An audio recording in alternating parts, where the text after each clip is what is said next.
Did you know that we can predict results of elections just by looking at two faces of the candidates? If the face is appealing and symmetrical, this person feels more competent to us. Here's the sad reality. How we look defines if others perceive us as smart and reliable or stupid and incompetent. But there is one way to fight this, and it is charisma. Unexplainable something that makes people follow you, totally disconnected from how we look. And now, even better news. Charisma can be learned. Many managers fail to recognize that, and they are left with brilliant ideas that they just cannot convey or inspire people with. In this video, I will explain 5 key elements of charismatic leaders, why they work, and give you a guide on how you can level up your leadership charisma yourself. Let's go. And the first key element of charismatic leaders is vision. It practically means I know where I'm going. Here's the thing, as managers we can learn thousands and thousands of public speaking techniques, but it won't do you any good if you don't have any message that you wanna convey in the first place. To become a charismatic leader, first you need to have something that you wanna convey, something that you believe in. And I'm not telling you that you need to identify your purpose in life once and for all and put this as an underlying messenger in every single thing that you say. No, what I'm trying to say is it is very hard to be a charismatic leader if you don't have opinions on things, if you don't have your own sense of right and wrong, if you just go with the flow of opinions of other people, if you don't make your own judgment on what is worth or not worth doing. Remember a time how you personally got inspired by some idea. There most probably was someone who conveyed this idea to you in one way or another, and most likely they believed in it. Just a smooth talker that is persuasive enough can be convincing, but a person like that would never be truly a charismatic leader, and people feel it. Now, how do you train having a vision? If you ask me, I think out of 5 key elements, this is the strongest one to train,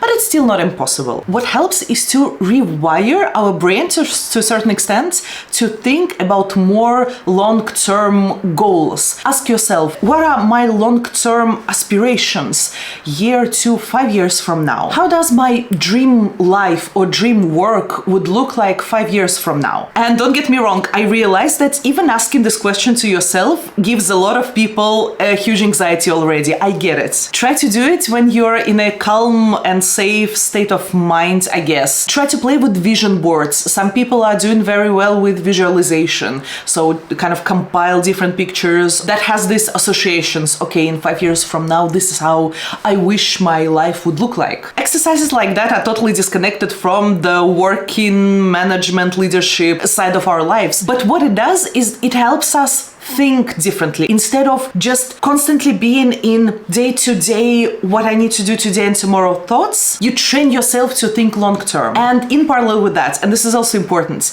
I don't know about you, but in my case, when I was younger, I sometimes felt that I'm surrounded by a culture of you should not make your own opinions on things. If you don't understand something, maybe it's not for you to understand, meaning there are people who know better than you. I know it's a cultural thing, and I know it's different in different countries, but maybe you can relate to what I mean. We kind of did not develop a habit of critically reflecting on things and making our own judgments, our own opinions. Or, I mean, we do as adults, we learn how to do it, but it's not something that comes super naturally to us. And it is very hard to become a charismatic leader if you don't develop your own opinions on things. So if you struggle with something similar, I would say start allowing yourself to have opinions on things. It is not bad. It develops your critical thinking, and it is super, super important for your leadership career. The second key element of charismatic leaders is communication skills,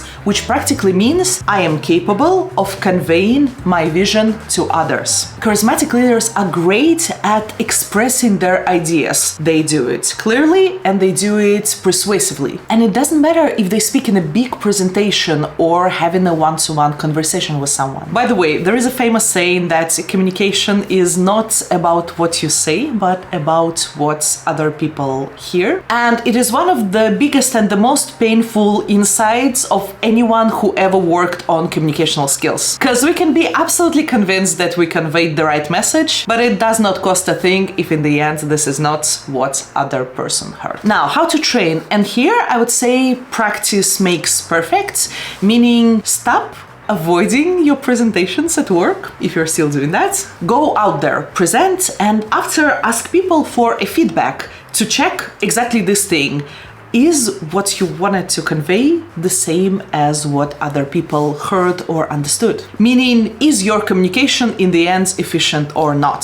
I can almost guarantee that you will be having different feedback, and this is fine. I feel you, even if it's uncomfortable. Take it, reflect on it, and think how to improve your communications. The other thing to train is to practice the art of storytelling. And to be honest, I even saw videos and tutorials about charismatic leadership where it was all narrowed down to only this part, how to do storytelling. It is incredibly powerful, super important, but let's just remember that it's only one piece of the puzzle. What storytelling essentially means, it's not just about telling a story, it's about simplifying complex things. It's about creating visuals in the mind of someone who listens to you, using metaphors to help them understand your message. But it is still hard to do if thinking in terms of stories is just super not natural to you. So what you can do is to, for example, make a story-worthy journal. There is a practice where in the end of each day, you write down one thing that happened to you, one event that you consider as story-worthy. It trains you not only noticing things like that, which is already very good, but also formulating them in your own words. Little by little, it will train you and help you to eventually tell much bigger and more impactful stories to others. The third key element of charismatic leadership is confidence, and it practically means I convey my vision with confidence. Charismatic leaders believe in themselves and in their vision, and it helps them inspire confidence in other people. And to me, confidence is not about, or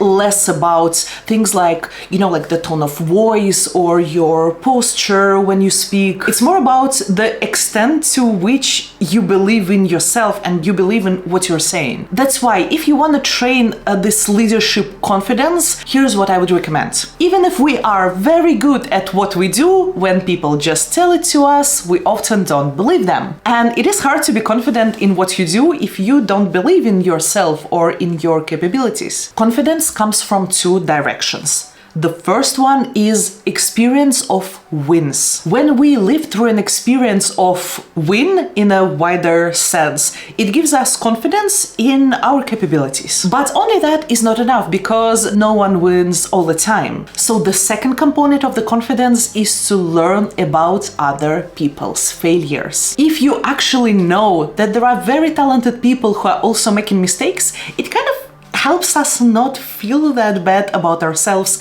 when we experience failures. So on one hand, keep track of your wins, because it will support you in moving forward. And on the other hand, expose yourself to a culture of failures, where talking about failures is more accepted. And it will help you to go through a tough time where you experience failures with personal confidence. And the fourth key element of charismatic leaders is presence. And it practically means I convey my vision with presence. What does that even mean? Well, it's kind of a special charm or magnetism that draws people in. It's a mix of enthusiasm and warmth and energy, and all of this in non-verbal form. So it's non-verbal behaviors. When you talk to someone with presence, you feel listened. Charismatic leaders are capable of active listening, and not like a formal one, not just rushing through, but